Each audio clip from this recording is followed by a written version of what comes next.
Hello, you're listening to a DocTalk podcast short with Dr. Neil Galletly and me, James Piecowye. So food allergy, what is a food allergy? So food allergy is where your immune system wrongly recognizes a component of the food that you eat as a threat, as an enemy. And so whenever your body, your gut is exposed to that threat, your immune system mobilizes itself to make a rapid inflammatory immune response to that. And that can be, potentially life-threatening. So Okay, inflammatory food response would mean, closing up of the air pipe, those kind of things? Exactly. So typically with a food allergy, you get a response to even the tiniest amount of that food usually, and it will happen every time you take that food.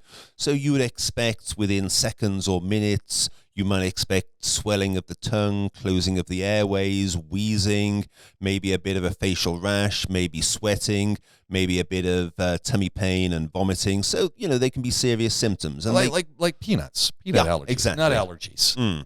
Oh, okay.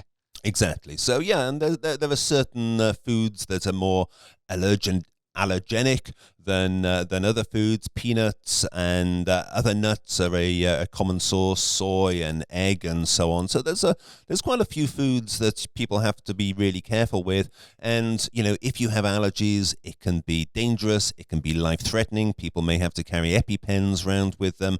And, so that's all immune-mediated. And that's what a food intolerance is not. Food intolerance is a completely different beast. Okay. So do they ever piggyback on each other, or do they identify and present very differently? So that's an interesting question. They present very differently.